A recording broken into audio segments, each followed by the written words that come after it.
오늘 예배 자리에 오신 성도님들 주의 이름으로 축복합니다. 서로에게 인사드리도록 하겠습니다. 당신의 얼굴을 보니 하나님을 보는 것 같습니다. 이렇게 인사하겠습니다. 당신의 얼굴을 보니 하나님을 보는 것 같습니다. 또 이렇게 고백합니다. 저도 그렇게 봐주세요. 저도 그렇게 봐주세요. 아멘. 따라할까요? 저도 그렇게 봐주세요. 저도 그렇게 아멘. 하나님 말씀은요, 구약성경 사무엘하 1장 17절부터 20절까지 넘어가서 23절과 24절 말씀 나누도록 하겠습니다. 구약성경 사무엘하 1장 17절부터 20절까지 말씀 넘어서서 23절과 24절의 말씀을 함께 나누도록 하겠습니다. 사무엘하 1장 17절 말씀부터 제가 먼저 읽겠습니다. 다윗이 이 슬픈 노래로 사울과 그의 아들 요나단을 조상하고 18절입니다. 시작. 명령하여 그것을 유다 족속에게 가르치라 하였으니 곧 활 노래라. 야살의 책에 기록되었으되 이스라엘아, 내 영광이 산 위에서 죽임을 당하였도다. 오라, 두 용사가 엎드려졌도다. 20절. 이 일이 가드에도 알리지 말며 아스글론 거리에도 전파하지 말지어다. 블레셋 사람들의 딸들이 즐거워할까? 할례 받지 못한 자의 딸들이 개가를 부를까 염려로다. 사울과 요나단이 생전에 사랑스럽고 아름다운 자이러니 죽을 때에도 서로 떠나지 아니하였도다. 그들은 독수리보다 빠르고 사자보다 강하였도다. 24절. 이스라엘 딸들아, 사울을 슬퍼하여 울지어다. 그가 붉은 옷으로 너희에게 화려하게 입혔고 금 노르개를 너희 옷에 채웠도다. 아멘. 한 20여 년 전에 TV 프로그램에서 실제로 있었던 일입니다. 이 할머니, 할아버지 대상했던 프로그램이 기억나는데요. 이 부부가 한 팀이 되어서 사회자가 단어를 제시합니다. 그러면 할아버지가 말하지 않고요. 손짓, 몸짓을 열심히 설명하면 할머니가 알아맞히는 이런 프로그램이었어요. 그 팀에게 제출된 문제가 뭐냐면 천생연분입니다. 천생연분. 할아버지가 회심의 미소를 띠고요. 열심히 손짓 발짓 설명했는데 할머니가 못 알아듣는 겁니다. 그랬더니 할아버지가 가서 답답해가 말하기를 아이 당신과 나 사이 이랬어요. 할머니가 뭐랬는 줄 아십니까? 아, 이 왼수. 그렇죠? 잘하시네요. 할아버지가 황당해가지고 아니 그게 아니고 네 글자 했더니 뭐라는 줄 아십니까? 그렇죠? 평생 원수 이러는 겁니다. 서양 속담에 보면 사람이 원수를 가장 사랑할 때는 그가 죽었을 때다 이런 말이 있어요. 사람은 자신을 괴롭힌 원수가 죽었을 때 가장 기뻐한다는 거죠. 자기 대적이 쓰러졌을 때 속으로 기뻐하며 쾌재를 부르는 것, 이게 일반적인 사람의 속성이에요. 그런데 오늘 우리가 읽은 본문에 보면 다윗이 자신을 평생 동안 괴롭혔던 사울왕의 죽음을 듣고 어떤 반응을 보였느냐, 이 반응이 기록되어 있습니다. 여러분, 다윗에게 있어서 사울이 어떤 존재였습니까? 10여 년 동안 지독히도 괴롭힌 존재가 사울이었죠. 다윗을 죽이려고요, 창을 집어던졌던 존재가 사울이었고요. 다윗에게 자신의 딸을 아내로 주었다가 마음에 안 든다고 강제로 이혼시킨 다음에 다른 남자에게 보낸 것이 사울이었어요. 전국에 지명수배를 내려서 하룻밤도 평안히 못 자도록 그렇게 괴롭힌 게 사울이었는데, 근데 이런 사울이 죽었다는 소리 들었을 때 다윗이 얼마나 속이 시원합니까? 우리 같으면요, 그렇게 내 은혜를 모르고 괴롭히더니 벌받아 고소하다고, 천벌을 받았다고, 이제 고생 끝 행복 시작 이럴 것 같은데요. 그런데 사울의 죽음의 소식을 듣자 다윗이 오늘 말씀에 보면 11절에 이렇게 반응하는 거예요. 이에 다윗이 자기 옷을 잡아 찢음에 함께 있는 모든 사람도 그리하고, 이 당시에서 자기 옷을 찢는다, 극도의 슬픔을 표현하는 겁니다. 대충 하는 게 아니에요. 뿐이 아닙니다. 근데 다윗은요, 잠깐 슬픔한 것이 어떻게 합니까? 12절에 보니까 저녁 때까지 슬퍼하며 울며 금식하니라. 언어에 보니까 큰 소리로 울면서 안타까워했다는 겁니다. 다윗이 그 다음에요, 자, 오늘 우리가 읽었던 17절부터 27절까지 하나의 시를 지어서 노래를 부르는데, 이것이 보통 다윗의 애가 중에 가장 유명한 활의 노래라 부릅니다. 활의 노래. 근데 이 예가를 가만히 읽다 보면요, 놀라운 점이 있어요. 다윗이 사울의 단점은 철저히 감추고 사울의 장점만을 드러낸다는 겁니다. 23절 말씀 볼까요? 다윗이 이렇게 얘기합니다. 사울과 요나단이 생전에 사랑스럽고 아름다운 자이러니. 여러분, 다윗 입장에서 사울이 사랑스러운 자입니까? 철천지 윈수죠. 다윗이 어떻게 해요? 그 단점은 감추고요, 사울의 아름답던 외모를 지금 부각시키는 거예요. 뿐이 아닙니다. 그 다음 보니까 그는 사울은 독수리보다 빠르고 사자보다 강하였도다. 지금 사울은요, 전투의 패배에서 전사한 사람입니다. 근데 뭐라 표현해요? 그러나 그 사울은 하늘의 맹주인 독수리와 땅 위의 맹주였던 사자와 비교할 정도로 강한 존재라는 겁니다. 그리고 나서 24절에 이렇게 말합니다. 같이 읽을까요? 시작. 이스라엘 딸들아, 붉은 옷으로 너희에게 화려하게 입혔고 금 놀이개를 너희 옷에 치었도다. 뭐라 얘기합니까? 이스라엘 딸들아, 이스라엘 백성들아, 이 사울 왕의 죽음을 슬퍼하라는 거예요. 이 당시에 사울의 폭정으로 사울의 인기는요, 바닥을 떨어졌습니다. 어쩌면 당시 사람들은요, 이 사울의 죽음을 보고 잘됐다고. 근데 뭐라 얘기합니까? 아니라는 거죠. 이스라엘을 적군인 블레셋이 망하게 한 장본인이요, 백성을 도탄에 빠뜨린 저 장본인 사울이 죽었으니까 너희는 기뻐해라, 이렇게 말할 수도 있지만 뭐라 합니까? 슬퍼하라는 겁니다. 왜 그래요? 비록 사울이 지금 선정을 베풀지 못한 채 백성을 위기로 몰고 갔던 단점이 있지만, 그러나 한편으로 이 사울이 과거에 왕으로 있는 동안 전쟁에 여러 번 이겨서 화려한 옷과, 이 말씀처럼 화려한 옷과 금 놀이개를 너에게 주지 않았느냐. 비록 마지막 전쟁의 패배에서 안타깝게 죽음을 맞이했지만, 그러나 그 전에 많은 전쟁에 이겨서 물질적 안정을 누릴 수 있도록 베푼 왕이 사울이 아니냐고. 그러니 전쟁에 실패했던 사울의 단점만 보고 그를 비난할 것이 아니라 그의 성공했던 장점을 바라보면서 칭송하고 슬퍼하라는 겁니다. 비록 일평생 자신을 괴롭혔던 사울이지만요, 다윗이 뭐라 말하니까 나는 결코 저 사울을 비난하지 않겠다는 겁니다. 그의 장점을 바라보고 그의 죽음 앞에서 슬퍼하겠다는 거죠. 여러분, 사람은요, 누구나 장점과 단점이 동시에 존재합니다. 어떤 사람이라도요, 그 사람 속에 단점만 존재하는 사람도 없고, 반대로 어떤 사람이라도요, 그 사람 속에 장점만 존재하는 사람은요, 아무도 없어요.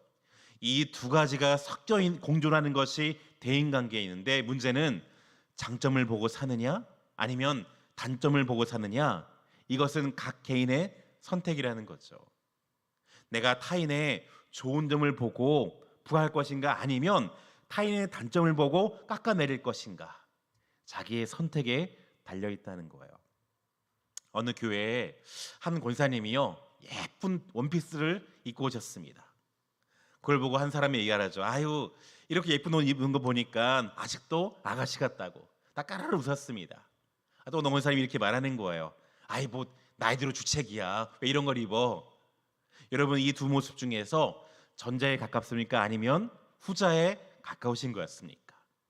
우리 성도님들은요, 상대의 장점을 크게 보고 칭찬합니까? 아니면 상대의 단점을 크게 보고 깎아내리는 편이십니까? 어떤 사람이 있는 교회가 건강한 교회일까요? 어떤 부모가 있는 가정이요, 건강한 또 행복한 가정이 될까요? 부부가 서로의 배우자를 바라볼 때 이 두 가지 시각이 동시에 공존합니다. 자기 남편을 바라볼 때 직장에서 땀 흘리면서 생계를 책임져준 고마운 모습이 있죠. 그러나 반대로 미운 말로, 독한 말로 나에게 상처를 줬던 화난 모습도 있습니다. 자기 남편을 바라볼 때요, 고마운 모습만 보이는 아내는요, 세상에 한 명도 없어요. 저희 아내만 빼고요. 농담입니다. 죄송합니다. 보편적인 일반적인 가정생활에 있어서 자기 남편 안에 고마운 모습도 있고 얄미운 모습이 동시에 존재하죠. 세상에서 나와 가장 가까이 있으면서 가장 고마운 일 해준 사람도 남편이지만, 또 다른 각도로 보면요, 내게 이렇게 많은 상처를 준 사람은 동시에 남편이에요. 부모 자식 간의 관계도 마찬가지인 것 같습니다. 많은 분들을 제가 목회자로서 상담해 보면 나에게 가장 큰 아픔을 준 사람이 나의 부모님이죠. 반대로 여러분에게 가장 고마운 사람이 누구입니까? 한결같이 나의 부모님을 말씀하실 겁니다. 이 두 가지의 시선이 동시에 공존하는 것이 대인관계라면 그럴 때 우리는 어느 쪽을 조금 더 깊이 있게 바라보는지요. 이상하게 사람은요, 다른 사람을 바라볼 때 90%가 장점이고 10%가 단점이라도 이상하게 그 고마웠던 90%의 장점은 다 잊어버린 채 10%의 단점만 바라보는 것이 우리 인간의 질서를 가진 모습인 것 같습니다. 근데 우리는요, 오늘 본문의 다윗에게서 배워야 돼요. 다윗이 볼 때, 사울을 볼 때요, 나에게 상처 주었던 화나는 모습도 있지만 동시에 나에게 너무나 고마웠던 좋은 모습이 있습니다. 다윗은 뭘 택합니까? 상처 주었던 사울의 단점은 감추고요, 나에게 고마웠던 그의 장점만 부각시키는 거예요. 이 사울 왕에게 수많은 단점이 있음에 불구하고 다윗은요, 그 단점에 집중하는 것이 어떻게 합니까? 사울의 장점에만 집중하더라는 거죠. 어떻게 이것이 가능할까요? 우리 이 땅에 살면서 많은 대인관계 가운데 어떻게 우리가 다윗처럼 상대의 장점을 바라볼 수 있을까요? 첫 번째는 우리가 하나님의 시선으로 사울을, 내 원수를 바라봐야 됩니다. 어떤 시선이요? 하나님의 시선으로 사울을 바라보았기 때문에 가능하더라는 거예요. 자, 다윗이 사울의 단점을 가지고 비난하는 것이 아니라 장점을 왜 드러냅니까? 사울을 보니까 존경받을 만한 인격과 놀라운 업적이기 때문에 아니죠. 지금 사울은요, 전투에서 실패한 왕입니다. 그럼에도 불구하고 이 사울의 장점을 드러낸 이유가 무엇인가? 사울은 하나님께서 기름 부어 세웠던 왕이라는 겁니다. 이 한 가지 이유였어요. 저 사울은 비록 지금 죽임을 당했지만 그러나 한때나마 하나님께 기름 부어 세움받은 왕이라는 거예요. 이 말씀 앞에 보면요, 1장 앞에 보면, 자, 아말렉 사람 하나가 다윗을 찾아 말합니다. 왕이여, 다윗이여, 다윗이여, 내가 당신의 철천지 원수였던 사울을 죽였습니다. 그 증거로 내가 사울의 왕관을 가지고 왔다고. 무슨 말이에요? 내가 잘했으니까 보상해 달라는 거죠. 그때 다윗이 이렇게 말합니다. 14절에 보니까 다윗이 그에게 이르되 네가 어찌하여 손을 들어 여호와의 기름 부음 받은 자 죽이기를 두려워하지 아니하였느냐. 무슨 말이에요? 비록 저 사울이 한때 나를 죽이란 것은 사실이지만 그러나 그는 하나님께서 직접 기름 부어 세웠던 왕이라는 겁니다. 수많은 단점이 있으면 사실이지만 그러나 하나님이 직접 선택하셨고 한 시대에 그의 장점을 들어 사용한 것이 하나님인데 네가 어찌 감히 여호와의 기름 부은 자를 네가 함부로 대하느냐. 여러분, 이 하나님의 시선이 있으니까 어떻게 합니까? 다윗은요, 사울의 단점이 아니라 그의 장점을 바라볼 수 있었다는 거예요. 우리도 마찬가지입니다. 여러분, 아무리 부족해 보여도요, 나의 배우자는 하나님께서 내게 직접 주셨던 배필입니다. 아무리 약해 보여도요, 나의 부모님은요, 하나님이 내게 주셨던 내 생명의 근원이에요. 이 하나님의 시각이 있는 사람은요, 함부로 내 배우자, 내 부모님, 내 자녀를요 비난하지 않습니다. 아무리 교회 목사가 부족하고 아무리 교회 장로님, 권사님이 약해 보여도요, 하나님의 시선을 가진 사람은요 함부로 교인들을 깎아내리지 않습니다. 왜요? 모두 다 하나님이 기름 부으시고 이 교회에 세워졌던 권위자이기 때문에. 말씀 하나 읽을까요? 잠언 말씀 시작. 내 원수가 그가 엎드려질 때 뭐예요? 마음에 기뻐하지 말라. 만약 다윗이요, 사울의 죽음을 보고 조롱하면서 잘됐다, 날 괴롭히더니 꼴보기 좋네, 이랬다면 어떻게 합니까? 그 다음 말씀 보니까 이렇게 기록되어 있어요. 여호와께서 이것을 보시고 기뻐하지 아니하사. 하나님 뭐 하신다고요? 원수가 넘어질 때 좋아하는 거 보고 한다고요? 기뻐하지 아니하사 그의 진노를 그에게서 옮기실까 두려우니라. 원수가 가졌던 그 수많은 약점들 뭐 한다고요? 다윗 자신에게 옮겨올까 두려워한다는 거죠. 그렇게 다윗이 뭐라 말합니까? 내가 어찌하여 손을 들어 여호와의 기름 부은 자들을 함부로 대하느냐. 그럴 수 없더라는 거예요. 저는 우리 등주교의 모든 성도님들이 이 하나님의 시각으로 서로를 바라볼 수 있기를 주의 이름으로 축원합니다. 가만히 보면요, 지난주 말씀드렸지만 이 사탄의 전략도요 바로 이겁니다. 사탄이요 에덴 동산에서 하나님이 모두 다 먹게 하셨던 99%의 과일은 다 외면시키고 어떻게 합니까? 하나님 먹지 말라 했던 그 1%의 선악과에만 집중하게 만듭니다. 오늘날도 마찬가지예요.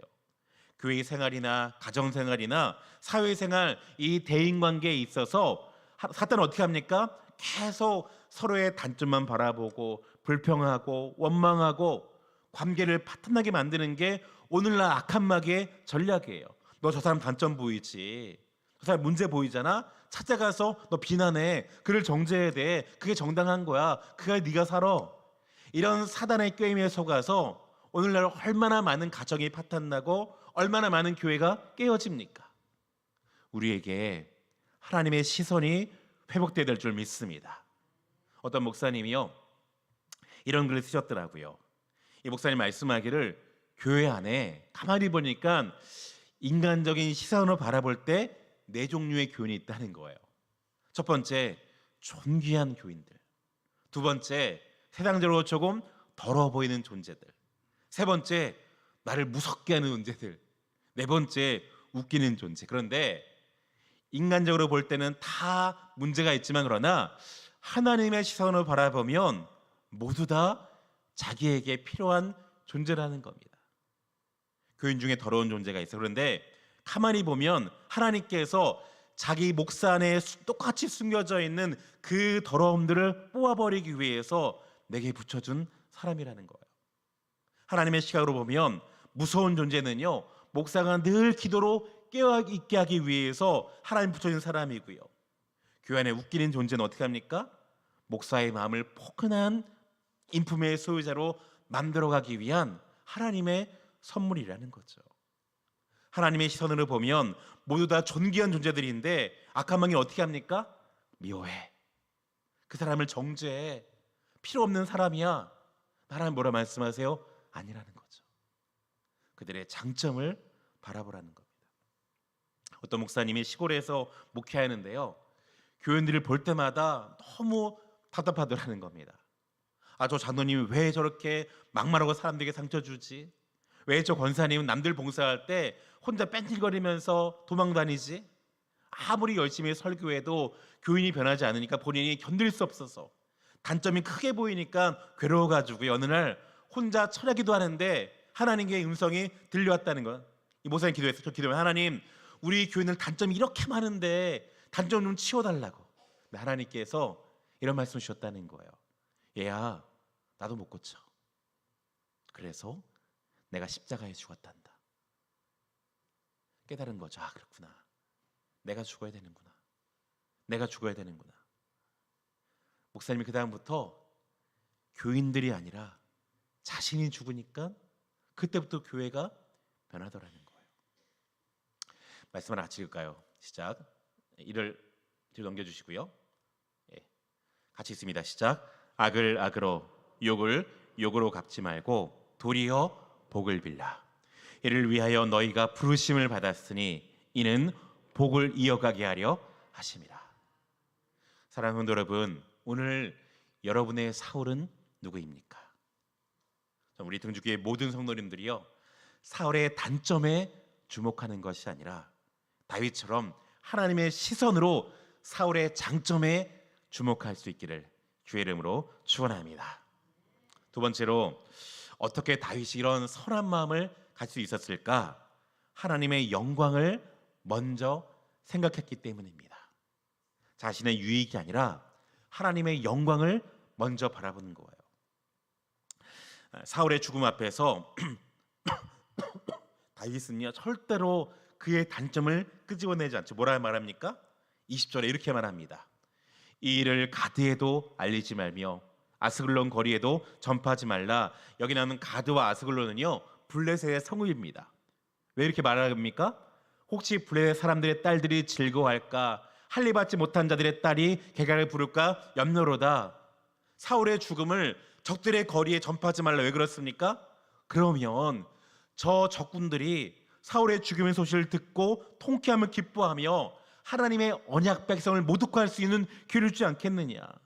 하나님 없이 살아가는 사람들이 함부로 하나님을 믿고 사는 사람들을 비난하고 욕하고 왜 이런 기회를 주냐는 거예요.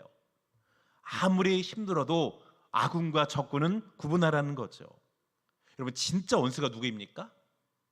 진짜 원수는요, 사울이 아니라 누구예요? 그 다윗의 마음을 파고 들어가서 믿는 사람끼리 싸우게 만들고 하나님의 영광을 가리게 만든, 교회를 분열시키 가정을 파괴했던 악한 마귀가 진짜 원수잖아요. 그런데 어떡합니까? 이 마귀는요, 누가 진짜 적군이고 아군인지 구분하지 못하게 만듭니다. 아군의 단점만 밝혀서 싸우게 함으로 공동체를 분열시키는 것이 사단의 전략이라는 거죠. 여러분, 사실 이 사울의 죽음을 알린다고요, 다윗에게 손해볼 게 없어요. 오히려 이익입니다.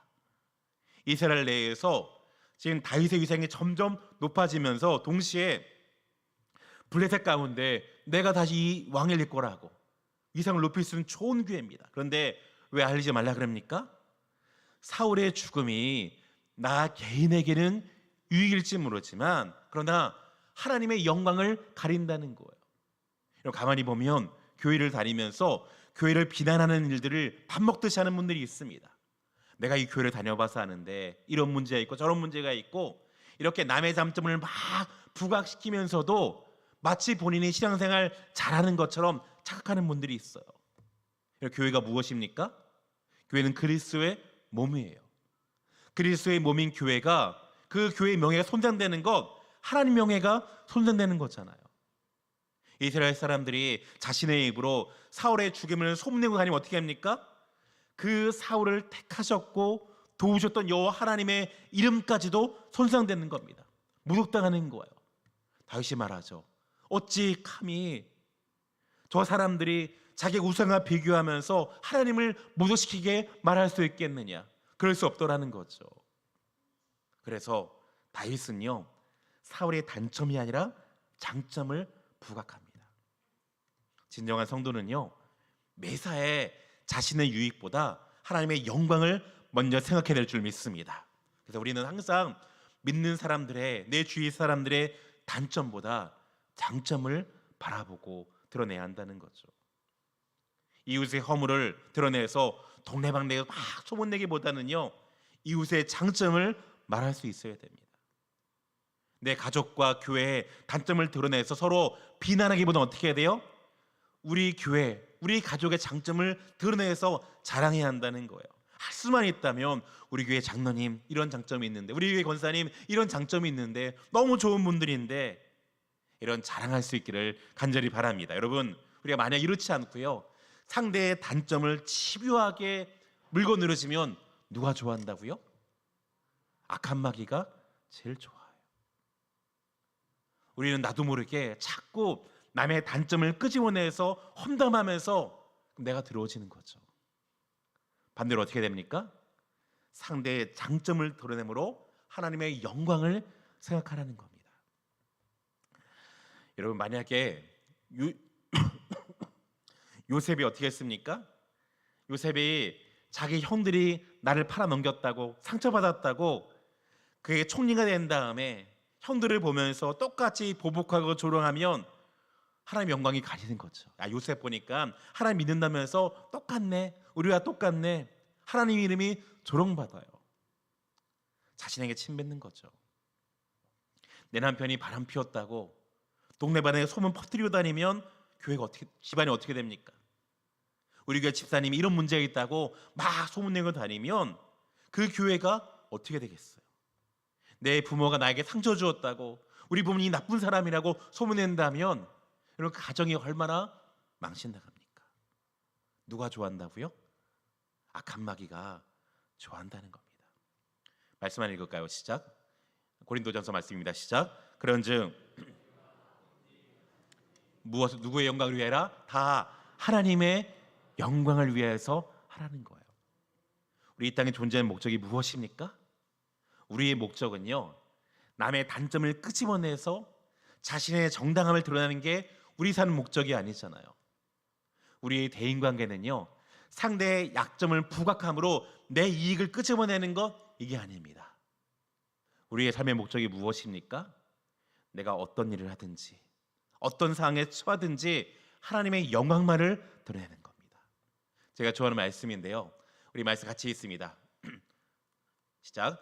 만일 누가 말하려면 하나님의 말씀을 하는 것 같이 하고, 누가 봉사하려면 하나님이 공급하시는 힘으로 하는 것 같이 하라. 그 이유가 무엇일까요? 그 다음 말씀 보니까 같이 읽습니다. 시작. 이는 범사의 예수 그리스도로 말미암아 하나님이 영광을 받으시게 하려 함이니 그에게 영광과 권능이 세세 무궁하도록 있느니라. 아멘. 이유가 뭐라고요? 이로 말미암아 하나님만이 영광을 받으시도록. 여러분, 매 순간 누구를 바라볼 때마다 하나님의 영광을 먼저 생각할 수 있기를 주의 이름으로 축원합니다. 마지막 세 번째로, 다윗이 어떻게 이런 선한 마음을 가지고 있었는가? 마지막 이유가 있다면 받은 사랑을 먼저 헤아렸기 때문입니다. 아픔이 아니라 받은 사랑을 먼저 생각했기 때문이라는 거예요. 26절에 보면 다윗이 이렇게 말하죠. 내 형 요나단이여, 내가 그대를 애통함은 그대는 내게 심히 아름다움이라. 그대가 나를 사랑함이 기이하며 여인의 사랑보다 더하였도다. 가만히 보니까요, 다윗에게 두 가지의 시선이 있습니다.